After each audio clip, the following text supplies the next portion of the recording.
Matagal-tagal tayong nawala at tayo'y nagbabalik. At medyo matindi ang video natin ngayon kasi we're looking at pinakamurang high-end na e-drums ni Alesis, ang Strata Club.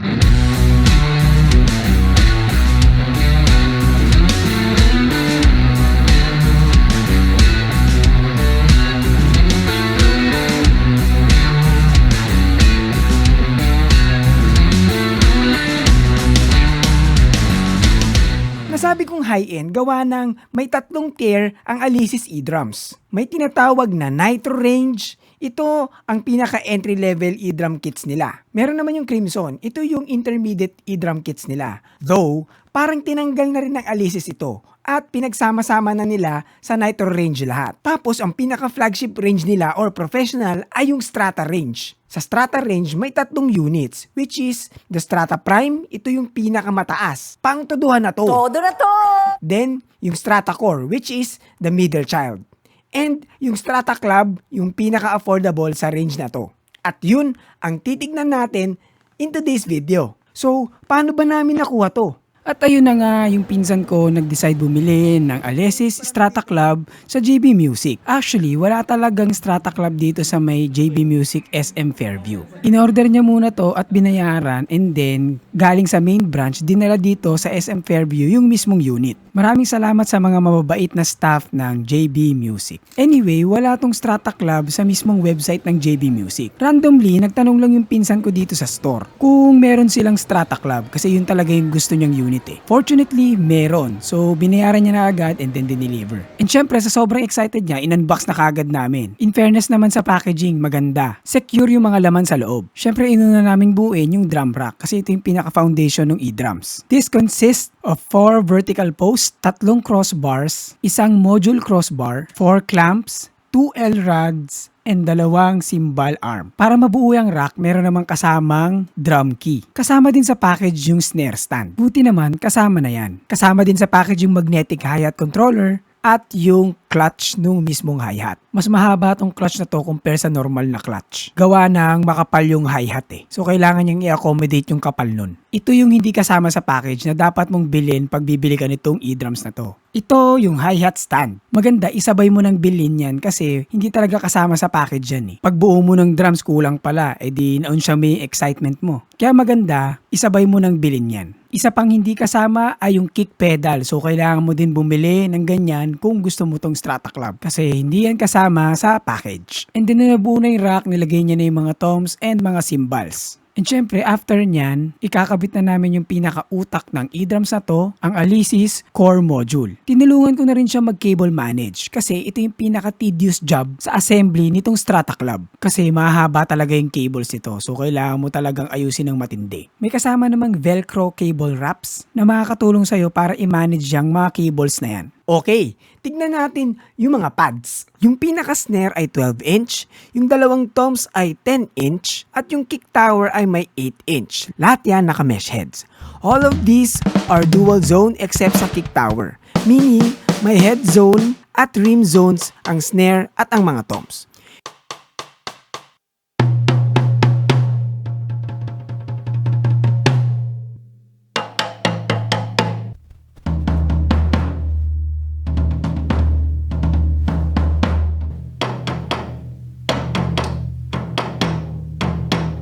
Playing surfaces, lahat ay mesh, so you can replace this if ma-worn out mo na or masira mo.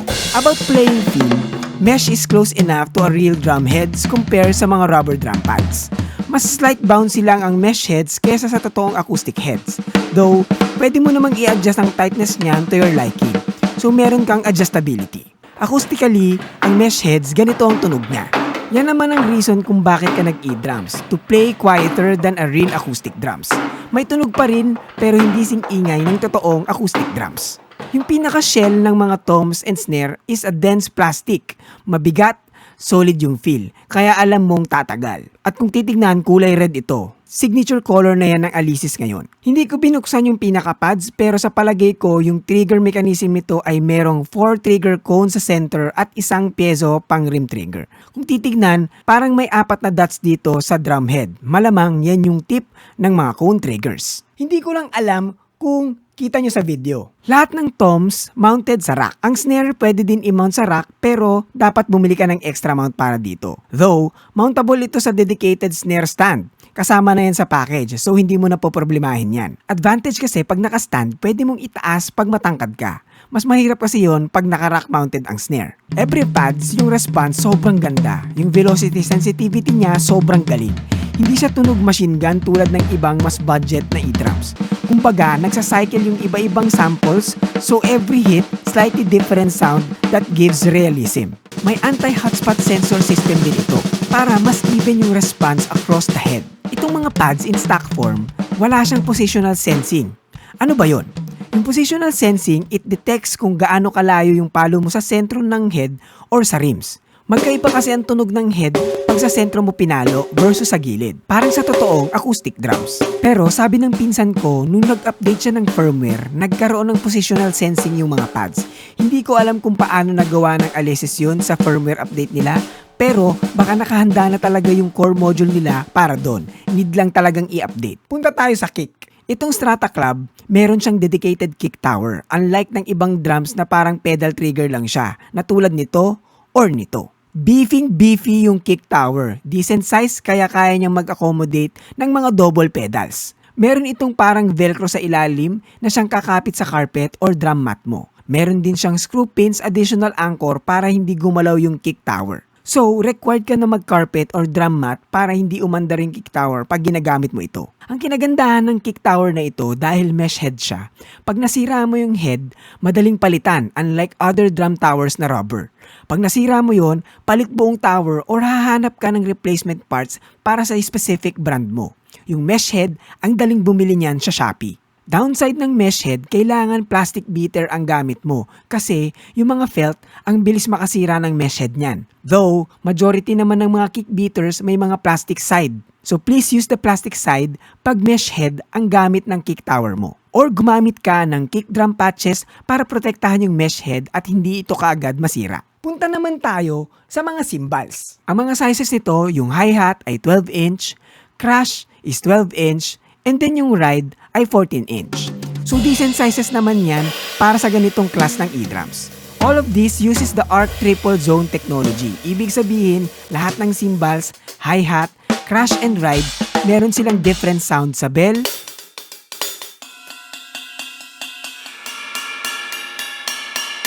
sa bow, at sa edge.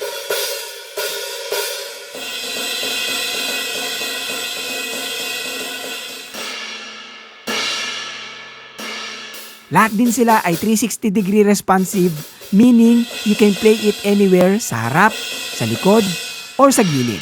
Kahit umikot pa yan, tutunog yan. Unlike sa mga mid and low end counterparts na parang may certain place lang na pwedeng paluin. Ang caveat lang sa cymbals nitong Strata Club, maliit yung bell zone. Usable pa rin naman, pero kung galing ka sa totoong cymbals na wasiwas ka pumalo, dito dapat mas precise ka.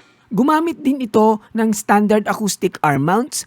Ang benefit nito is makakaswing ang cymbals mo naturally na para bang pumapalo ka ng totoong cymbals. Kumbaga yung movement nandun.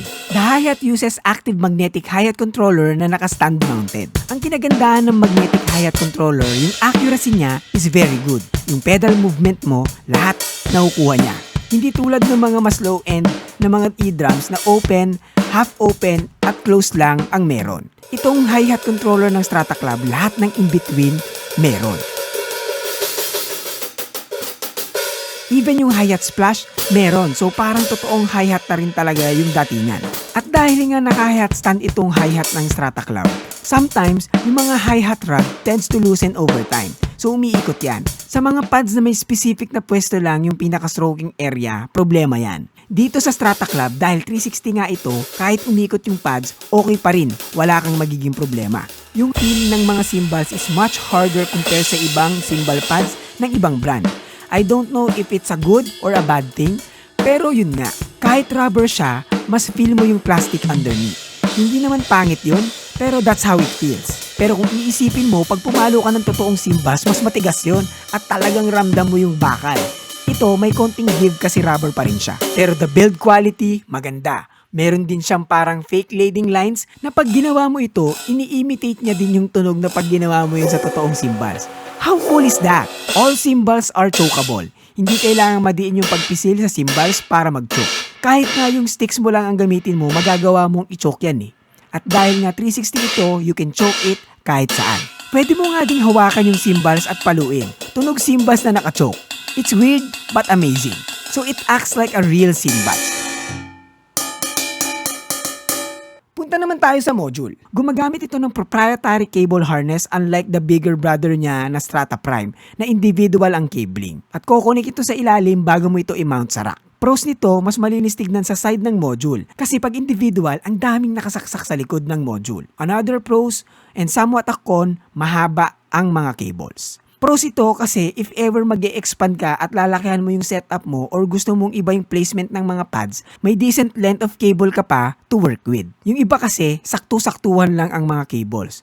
Itong Strata Club harness, may room for expansion. Con ito kasi need mo i-cable management ng matindi para magmukhang malinis kasi mahaba nga. Last con ng cable, pag nasira yan, dahil nga proprietary, papalitan mo yung buong harness. Unless marunong kang magputol at mag-splice ng mga cables, baka pwede pang maayos. Pero pag nasira yan, palit na yan lahat. Unlike nung sa Strata Prime, dahil individual ang connection, isang cable lang masira, pwedeng isang cable lang din ang papalitan. Though, available naman sa JB Music yung mga proprietary cable na yan. So, may mabibilan naman. I-order mo nga lang. Yung cable harness na ito, may extra pa lang isang tom at isang cymbal connection. Kaya may extra kasi itong Strata Club, mas konti ang pads nito kumpara sa bigger brother niya na Strata Core na gumagamit din ng same cable. So pwede ka pang mag-expand at nakakabili din ng expansion kit para dito. Meron din namang extra pang expansion sa module for another cymbal and another tom. Nasa module na rin naman na tayo, ituloy na natin. Meron itong right and left out, pwede kang magkabit ng powered speakers dyan or i-connect mo ito sa mixer. You have an auxiliary in, pwede kang maglagay ng cabled audio device like players, cellphone pang play ng backing tracks or music. May MIDI out and in at USB Type-B para makonect mo ito sa computer if you want to trigger drum softwares like Easy Drummer, BFD Drums, or any similar softwares. And another USB Type-A. You can plug a flash drive to save your settings and recordings. Pwede ka din maglagay ng drum sample sa flash drive to import sa core module. At nandito naman din yung DC in to power the module. Meron itong headphones out. Isang 3.5mm at isang 6.35mm TRS sa bandang harapan para mas madaling mag-plug ng IEMs or headphones. Sa pinakaharap ng module, makikita mo dito yung 7-inch touchscreen that helps for quick navigation. Lahat makokontrol mo dyan like DAW style mixing and other drum customization. Makokontrol mo din yung mga parameters using the 6 rotary encoders na nandito sa baba. Ito naman yung push rotary encoders, transport controls, at dito sa bandang taas, yung main, auxiliary, and phone's volume. Yung pinaka-core drum module features 75 high-quality factory presets na pwede mo i-customize individually. 25 gigs of samples yan. Powered ito ng BFD sound engine. Ang pinaka-default kit niya ay yung New York Maple Kit. The maple kind, yeah. Pero sobrang dami kang pwedeng pagpilian dyan. Magsawa ka sa dami niyan. Hindi na natin iisa-isahin yan, pero ito ang mga samples.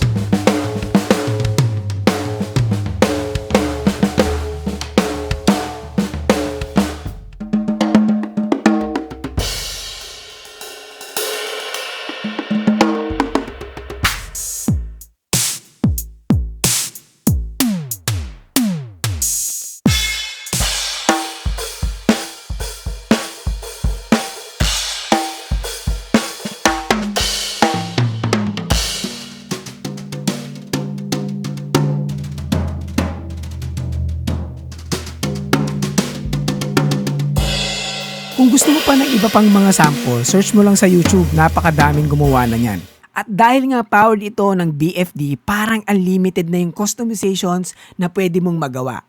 At sabi ko nga kanina, pwede kang mag-import ng sarili mong sample sa module via USB. At pag nakagawa ka na ng kit, pwede mong isave ito sa user kits folder. Every element sa drums pwede mong palitan sa gusto mo. At maririnig mo na agad just by tapping the sample. You can also stack drum elements kung trip mo ay mga ganyang setup. Example nito, yung snare, nag-stack ako ng isang cymbals. Kaya pag pinalo mo, sabay silang tutunog. Usually ginagawa yan sa mga cymbals, pero sa snare ko lang nilagay yung stock para alam nyo na kaya niyang gawin yan sa kahit anong pads. Meron din itong dedicated mixer para sa drums. Hindi na tayo magdi-deep dive dito, pero you can insert effects like compressor, reverb, distortion, at kung ano-ano pa. You can adjust mic volume, room mic presence, so meron kang studio-like control sa mismong module. May Bluetooth din pala itong module, so you can connect your phone to play backing tracks. So pwede mong sabayan yung music na piniplay mo sa phone. Ang kinagandahan pa nga, pwede mong i-record yung tugtog mo sa mismong module. You can render it na drums lang or kasama yung backing track. It's up to you kung anong pangangailangan mo. Ang caveat lang sa module is medyo matagal siyang magbukas. Almost 35 seconds din. Gawa ng sobrang dami niyang kailangang i-load na sound. It's a multi-core device, so para siyang computer na need mag-boot up ng maayos to work properly. Pero kahit ganyan, I think this is one of the best drum modules sa market. Kasi ang laking tulong ng touchscreen. Mas mabilis magpalit ng settings kasi ang bilis ng access. Unlike other modules that you need to use physical buttons to navigate the menus. Kaya ito palang module, panalo na. Hindi ka nga lang makakabili sa Alesis ng module lang. Kailangan yung buong drums yung bibilin mo. Overall, the Strata Club e-drum kit, sobrang panalo nito. Build quality is nice, sound of the module is very realistic, marami siyang samples na pwedeng paikot-ikutin, at velocity layers na pwedeng gamitin. Ang ganda ng interface ng module. Meron kang studio-like mixing capability, so pwede mong gamitin for recording and tracking your drum parts. Para sa banda mo or sa mga drum covers na ginagawa mo. Imagination mo na lang ang limit. Commercial! For the price, nasa 116,000 pesos ito. Medyo mahal ah. Pero nakuha to ng pinsan ko ng mas mababa dyan kasi at that time merong JB Himig Lakas sale pa nun. For me, competitive naman yung presyo na yan para sa tech na makukuha mo. Triple zone lahat ng cymbals with 360 arc technology, dual zone lahat ng toms, at you can expand the kit. Maganda yung hardwares at sobrang panalo ng drum modules, and take note, touchscreen yan. Kaya yung 116,000 price na yan, competitive na yan. Unless wala ka talagang kakayanan maglabas ng ganyang kalaking pera. Kaya galingan pa natin, hindi pa huli ang lahat, kayod lang. Anyway, if you're looking for an high-end e-drums, pero ayaw mo din talagang mag-splurge ng sobrang laking pera, baka ito na yung e-drums na hinahanap mo. Ako nga pala si Nat. See you at the next audio.